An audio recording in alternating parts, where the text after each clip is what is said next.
Welcome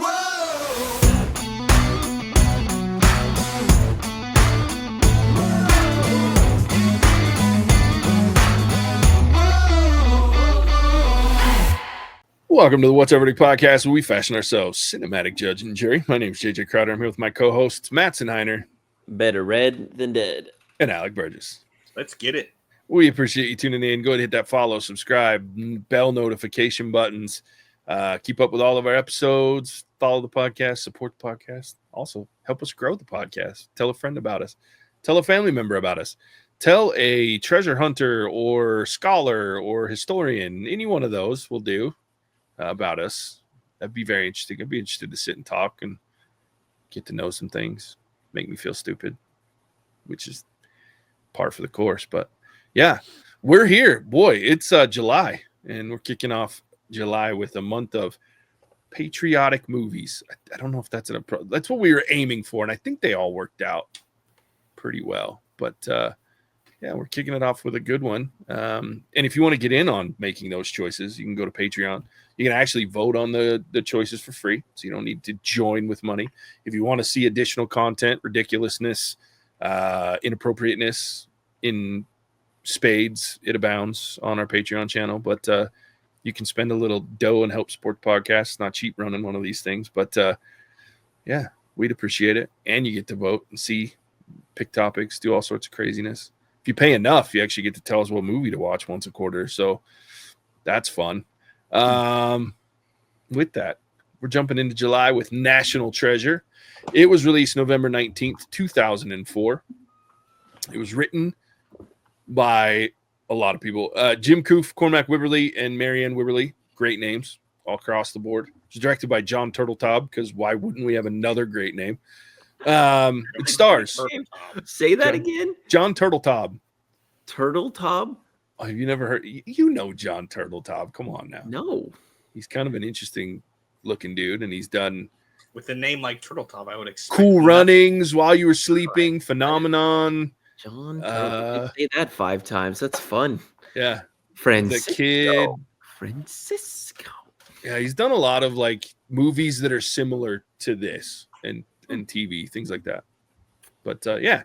That's who directed it. It stars Nicolas Cage, Diane Kruger, Justin Bartha, Sean Bean, John Voight, Harvey Keitel, Christopher Plummer, David Diane Fisher, and Eric King. I had to put Eric King in there because every time I see him in this, I just want to be like, surprise, motherfucker.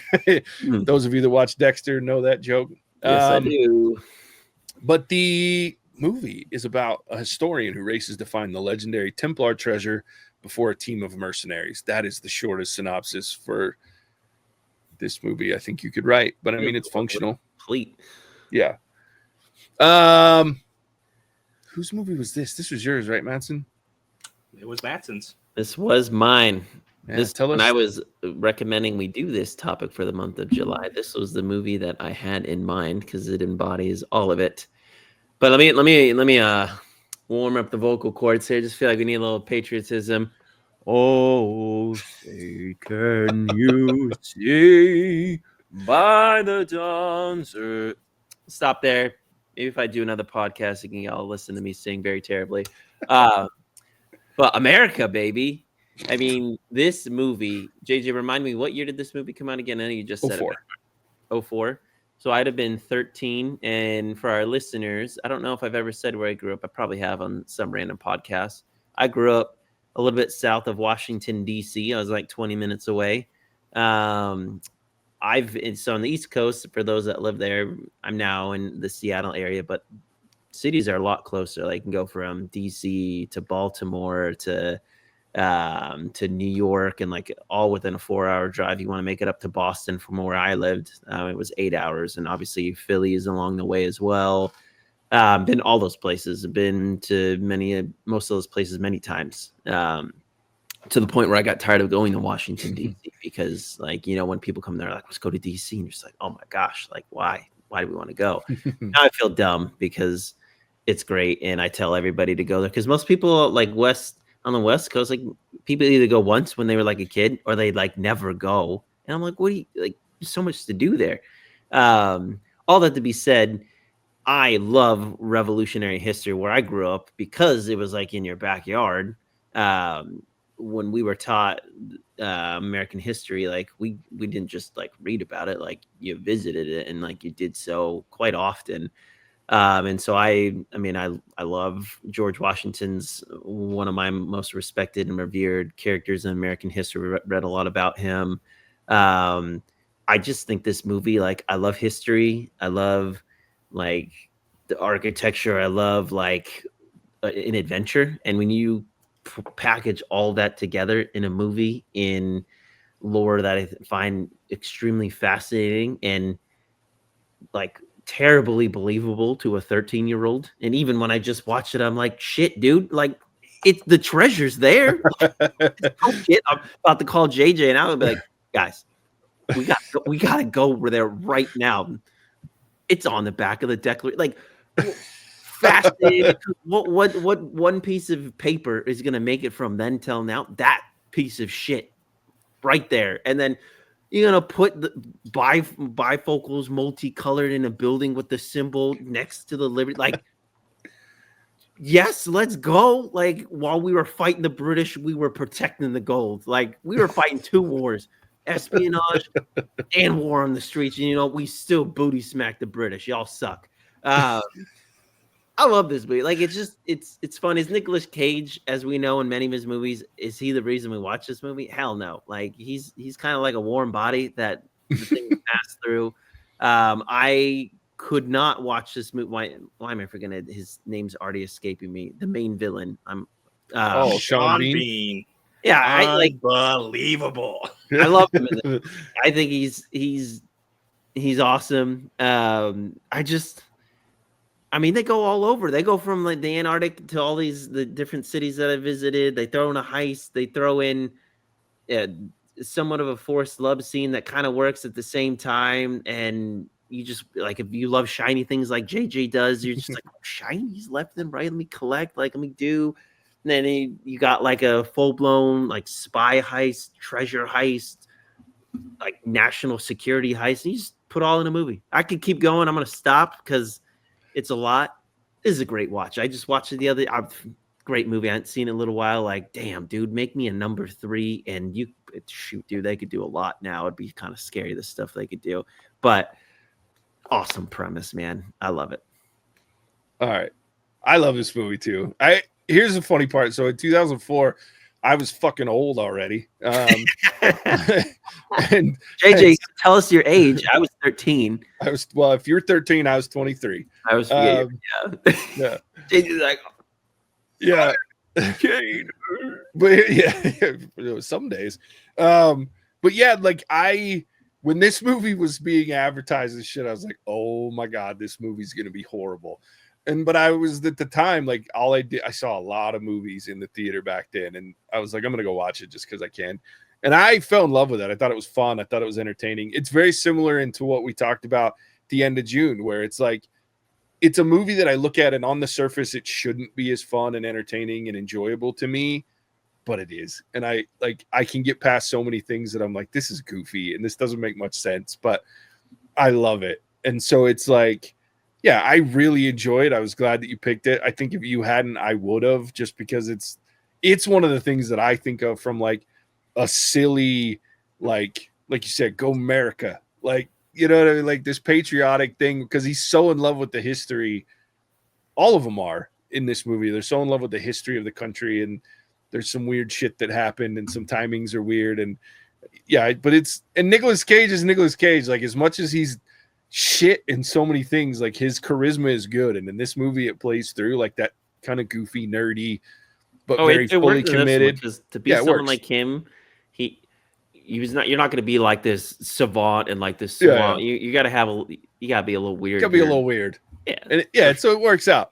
I am interested though, and I can't wait to turn it over to Alec, because our local conspiracy theorist, like, we start talking about governmental shit with Templars and Masons and secret treasures and hidden caves. And I just can't wait to hear what Alec thinks. Go ahead, buddy. I just love that Mattson went from singing the national anthem to calling the Declaration a piece of shit in like 35 seconds. That was beautiful. That's fair. For this, conspiracy theorists, Freemasons, Templars, government shit. That's All the why I things. love this movie and watch it, is for that. Yeah.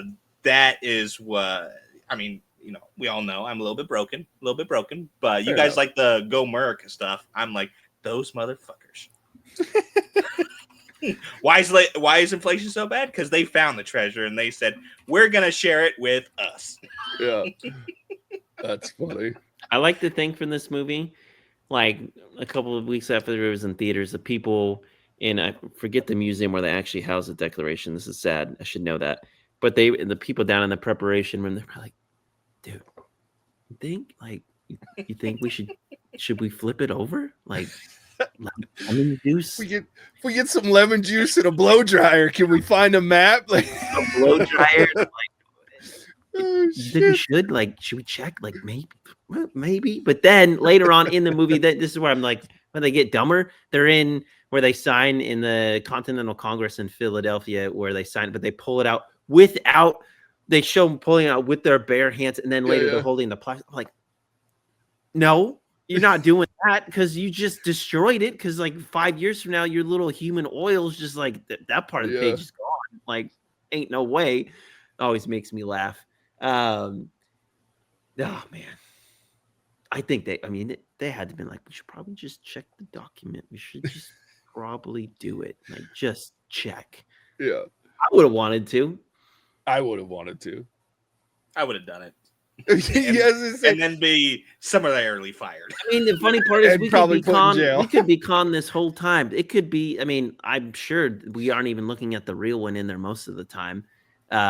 Who's to say that thing didn't get lost like 150 years ago with Abe Lincoln blowing his nose on like a tissue? Oh, frick, that was the Declaration. My bad. Like, could have been, dude. Honest Abe, he lied. Yeah. I don't know. Like, I still struggle with some of the documents that they're like, yeah, this is real. And I'm like, is it though? Is it? I do think one of the funniest parts of this movie, though, is like the whole him trying to sneak out and like having to buy the fucking souvenir version. Like, that whole scene just makes me laugh the whole time. And he's trying to pay cash and not use a card. And then the way that Riley freaks the fuck out when he finds out he had to use his card. We're on the grid. I love it. I'm glad you brought up Riley because I wanted to pulse check with you guys. Like, to me, because Nicolas Cage's character is predominantly so like aloof and serious, like whoever was like, we need a Riley, they most, like, I would say almost all the time, like his jokes and his humor that they inserted was, to me, very well timed and absolutely necessary for this movie. Because otherwise, I think it still would have been a good movie, but it would have felt a little like overbearing and taxing at times. I'm trying, like, one of my favorite parts is they're in the daylight savings part when so he's good. like, wait, I know something you don't. He takes his time. I'm like, oh man, like I love, like, there's other things he's, and I'm sure we'll say most of them, but like I like those moments because you needed that breather and be like, oh yeah, like where it's great when it's just, I don't think it would have worked for the movie to be overtly serious, and you needed someone like him. And I thought they did a great job with Riley's character. Agreed. I love all the humor is really well placed. Yeah, there's just enough of it that it doesn't. What's another funny thing that he said? There's more. I need it to come to me. There's a giant bluish screen man with the strange goatee. Yeah. He's so good.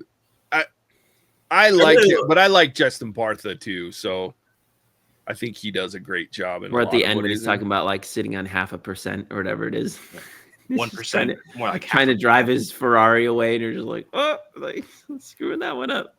I like the obvious with Justin Bartha, like the Library of Congress scene where he's explaining how you can't steal the Declaration to Nicolas Cage. Like, I find that funny because he's like, I brought you here for a reason. Listen to Riley, right? This is what is going on. This is a story. We can't do it. And so that kind of humor that's not humor really it's fun for me.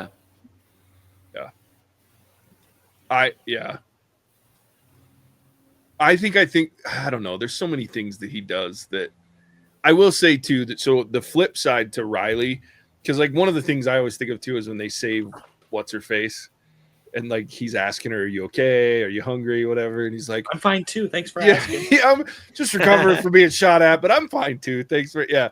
And then, but on the flip side, like I love Harvey Keitel's character, like Agent Sadusky, like Oh yeah. that little nugget that pops in every once in a while and has that moment of like seriousness, but is just connected enough that he wants him to succeed and wants to help, and but has to be very careful about how he goes about it once he figures out and he wants to believe. Like I like that, and then you find out at the end that he's a Mason, and so it's interesting.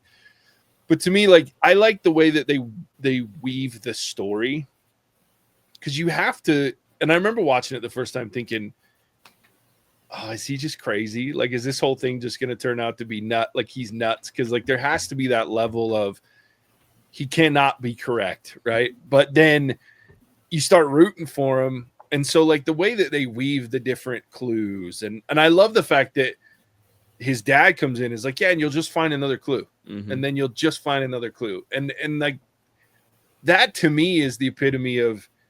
You have to wonder if you're a treasure hunter and you're someone that's like this, because there are people like this out there for real. And like, Oh yeah. how often do they actually find something, or do they just spend their whole life like chasing clues, or do they see clues where there are none, right? Like, I don't know that I could live that life. As adventurous and as cool as it may seem, I think I'd be so frustrated at some point that I'd just be like, fuck it, I'm out. Because like, man, where's your gratification come from? Like, because it can't just be finding clues. And so I'm glad that we get to see that payoff of like, there is a real treasure and he turns it over at the end. And like, I think that's cool. Look, stairs. Yeah. Yeah, right. Oh, look, stairs. He's so funny. Justin Bartha's delivery is genius. I was going to say with John Voight and Nicolas Cage, the moment in their house set the scene for what the ending where JJ was talking about, where they didn't find it, but obviously they did. But there was real emotion there. You felt like a father and son moment where they were kind of having this kind of come to Jesus moment finally. And his dad was like, wow, like my son did all this and it seems very tangible. Like maybe we can do this, and kind of that pep talk. And that, like, having watched this movie multiple times, like you feel it. You're like, okay, this had real payoff because of that scene that set it up earlier. And how many movies we've seen where they want you to like feel something we bought in, and it just doesn't work. But they did a great job. Like that scene at the end before they actually go into the treasure room, like you feel it, like it's palpable. Yeah, and I like the payoff too, where at the end they're arguing, like to your point, like they trick Ian. Oh, like, yeah. You know what I mean? Like they use that understanding of each other and that understanding of the process, and then the fact that they can fuck it up, and knowing that Ian's not going to they can screw up the saying. And I love that that's like, even Riley's sitting there going, that doesn't feel right, but he doesn't say anything. So they all the whole team figures it out at the end, but they become cohesive enough, if you will, to realize that while they don't know what he's doing, they know that Ben's up to something, right? And so they're like going with it, and then they leave him there, and they're all like, no, don't leave us. And the only one that's freaking the fuck out is actually Riley. It's like, how are we going to get out of here? Wait, you're okay?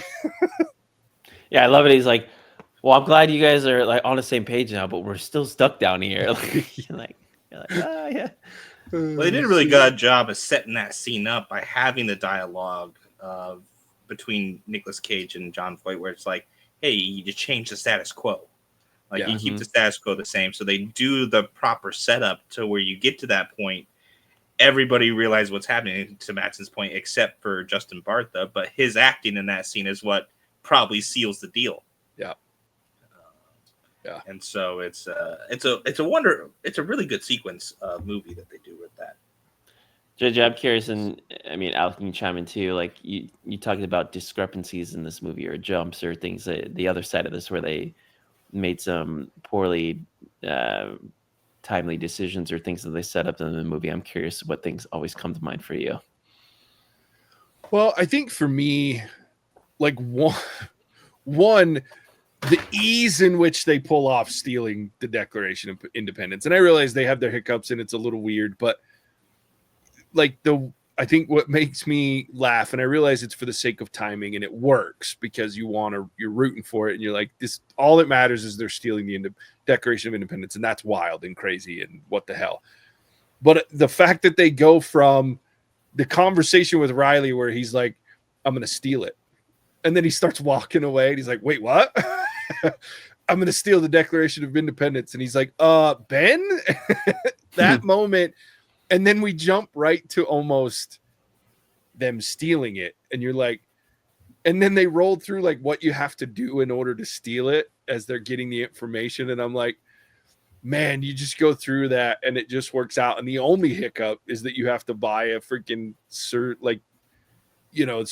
version of it. I think to me, I'm like, I would have liked to seen maybe a little more planning on the front end of that than just like getting the knowledge and then going, we're going to do it. Right. Like that's one of the things. And then the other piece is like the old things, like the glasses holding up for 200 years in a brick wall. And all he has to do is, and he finds it and just scrapes away. And that's the other piece. Again, you got to let go of the suspension of disbelief in this is you have to have it, because just the fact that he also randomly ends up there just in time. The joke's great. Best joke in the movie, I think, with the whole daylight saving time thing. But yeah, the timing is just too perfect that I'm like, it would have been almost, the joke could have been just as funny as well, we got to wait till tomorrow. Or, you know what I mean? Like, I don't know. But those are just the little things but that's going to be true no matter what when you're doing this kind of like intricate. Oh, yeah. It's the same thing with like Indiana Jones, right? Like the timing has to be perfect and everything has to fall into place for this to work. And so therefore I have to be bought in. And I think that's where it comes back to that I give kudos to Turtletaub and the writers and everything else to say they knew that we had to have charismatic characters, actors that made you go all in on wanting them to succeed. And then on the flip side, you have to have a compelling villain that you're a little bit scared of, but you also kind of like. And then, but you don't quite know how far he's willing to go, but you know it's far enough to be scared of. And then you have that perfect middleman in Harvey Keitel's character. And all of that makes you go, it's okay that none of this is actually believable because I care enough about these characters and what's happening that I want them to succeed. And so you just let it go. But when you think about it from a realistic perspective, like it's all just too perfect. The glasses in the brick for me actually works because I'm like, they probably would have been preserved. They would have held it because it's glass, it's metal, it's brick, and brick can last that long. But the one that kills me is when they're going down into from the church into where the actual treasure. Like, okay, yes, boards are breaking. There's probably I'm like, no chance. Like that rope's probably gone. You're telling me I'm going all the way down there. I'm pretty sure we all dying, and we dying like 4 times. Like no, and they jump onto that. Basically, it looks like a loading crate. The dolly system. Like, no, you tell me that's surviving after all these years. Like, get out of here. Yeah. But that's what it would have looked like. And then I always have trouble, and the same thing with Indiana Jones. These movies where they have like these stone pressure plates, or he puts in the Charlotte thing, you press them. Like, sorry, come again. How does that work? Like, tell me how did you make that contraption work and it still works now? I'm like, pretty sure probably wouldn't work anyway, but always gets me every time. Like, same thing with Indiana Jones. There's so many of them. Like, no, not a chance. Yeah. Or I just watched Indiana Jones. I just playing the video game, and they have the entry scene to The Last Crusader, and like he's telling the guy at the beginning, don't go into the light or the spikes. I'm like, well, they have photosensitive like stones. I'm like, how did the hell did that even work? That doesn't make any sense. Like, there's no way that worked. And having just watched National Treasure too, there's some of those moments I was like, it's fine. Like, it's not going to change my rating of the movie, but it's those little things that happens all the time in movies, all the time, and you just look past them. Oh yeah. But yeah, you're right with the timing thing. that scene with the daylight savings, it's really funny. So I think we all just give it a pass. But I always tell Tam, like, oh, that's convenient Hollywood, because otherwise it'd be like you'd have to put in a little text that says 2 days later, 1 week later. And that's why people like the 24 TV show. I was like, this is not someone's day. This is like someone's like worst month of their life, and you just condense it to 24 hours. Like, so help me, people would be dying of heart attacks if this was their day. Like, no chance. Yeah.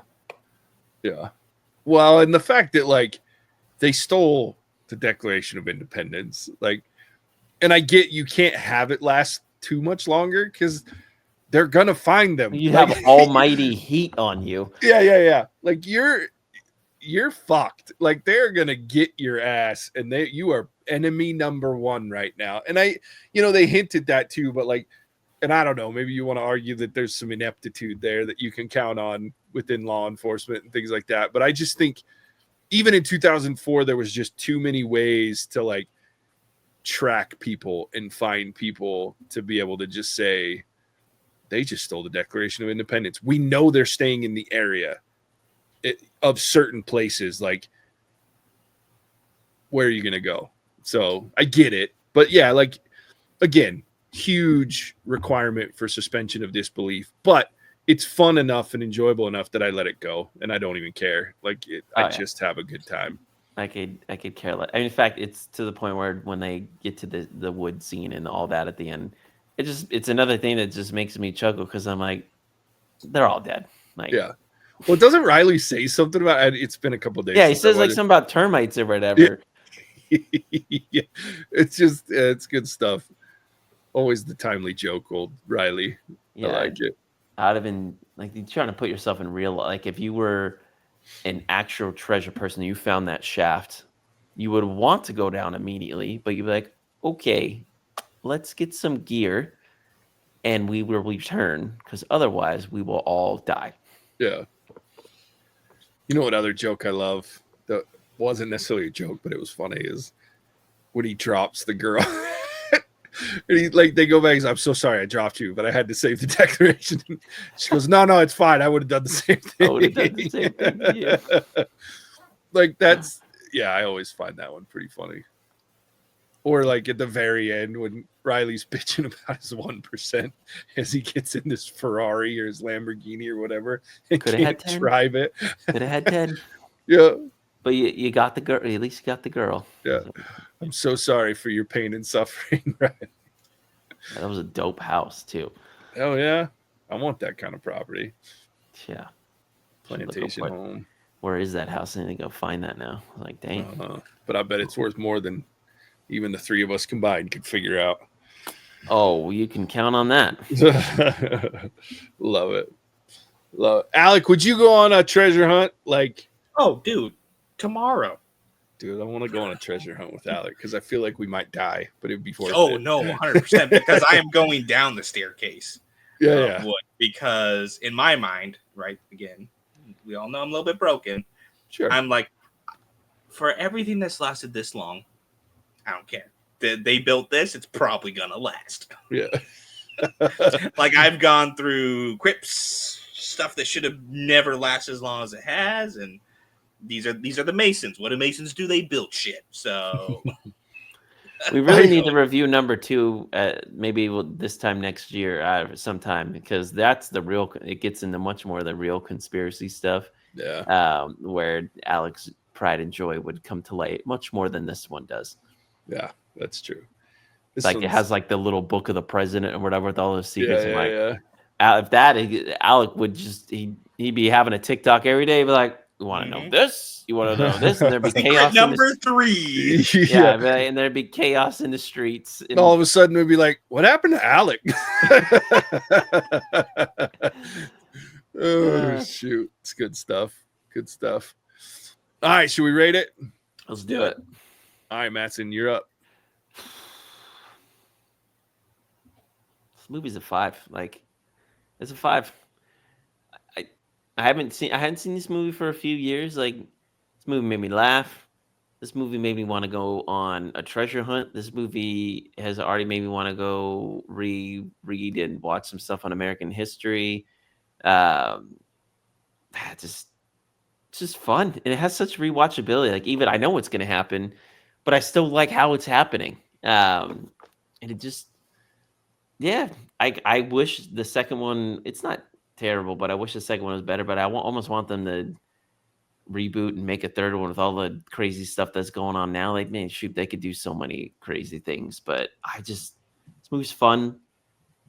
It's not like the longest movie out there. I get sucked into it, and I really enjoy it, and it has a ton of rewatchability, and go America. So yeah, it's a 5. Love it. All right, Alec. Man of the People's broken. This movie is a 4 for me.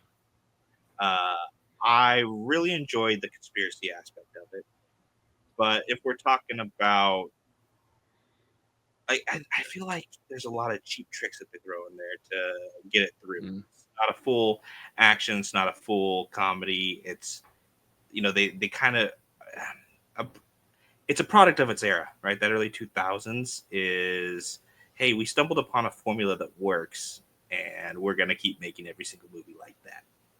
Now, it does have its gems, right? Like, my favorite quote is actually when Nicolas Cage and Riley are looking at the Declaration right before he's like, I'm going to steal it. And he talks about, if there's something wrong, the people who have the ability to take action have the responsibility to take action. And like, that to me should be plastered up everywhere. That's a brilliant quote. And so it gets passed over by almost the sentence before and the sentence after where they come back in. So I'm giving it a 4. I will watch it again, but it's not something that I'm like super excited, like, oh, I gotta watch this now. Fair enough. I'm gonna meet you in the middle. I'm gonna give it a 4.5. I think watching it again rekindled it. It had been a long time since I watched it, but there was a time early on when it came out that I watched it quite a few times when it was like hitting, streaming, stuff like that, just because I think it's a fun movie. It's interesting. I like the idea of history riddled in there and learning a little bit and making jokes, and the dry humor and then the over-the-top humor, but then all wrapped in this very serious action, adventure, thriller, sometime movie that loves to piece together some crazy conspiracy theories about American history. And you have a group of the founding fathers who are obviously extremely intelligent men, and there had to have been some crazy shit they got up to. And so it's believable, you know what I mean, that there could be some Templar treasure lying around somewhere that was hidden that nobody's been able to find, or there's certain secrets that we just don't know about that have been secrets since the time of George Washington and Benjamin Franklin and all this stuff. So it's enough believability to make me excited and to learn, and it's a good way to learn and yet have a good time and not take itself too seriously, but have enough seriousness. So I really like it. I think the acting's good enough. I think the only one that bothers me is Abigail sometimes. Like, sometimes the character just annoys me. Sometimes she's really funny, but it's usually when someone's poking at her, right? Like the moment when the dad's like, is she pregnant? He's like, would you leave the mother of your grandchild out in the cold? I look pregnant. Or like the joke where she won't stop asking questions, and he's like, here, if I let you hold this, will you please shut up? Like that. It's just, there's parts, but it's never her that I find entertaining. It's what happens around her. So there's just little things that get on my nerves about the movie, but there's never enough for me to think it's a bad movie. So 4.5 for me. I'll definitely watch it again. Question before we finish this: have either of you watched the TV show on Disney Plus? No, I haven't either. But now I don't watch Disney Plus TV shows. That's fair. I might have to. Well, I was gonna say I never had any intention to, but then watching this movie again was like, now I think I got to watch it just to see how good it is. I'm sure it's terrible, but I may give it a try. So Give it a spin. Yep, there it is. First movie of our July patriotic films. This is a good way to start. Alec, tell everybody where they can find us. Happy to. Like JJ said, week 1, July in the books. And unfortunately, week 1 of July, Mattson's got 1 point. Patreon is a place to get involved with the podcast closely. We have votes that go up every month for movies, topics, and the voting is absolutely free. So hop on there, join up. You guys can vote and be a part of the podcast content creating process. Special shout out to our patrons, Rich and CB. Combined you two guys together there. I'm sorry about that. Hope you can forgive me. But those two guys are the ones who are, they're our favorites, 100%. They're behind the content creation for the last year and a bit, for a little bit there. So appreciate you guys. Other than that, find us on YouTube. Our facial expressions when each other is talking, which is sheer disgust, is the real gem in this podcast.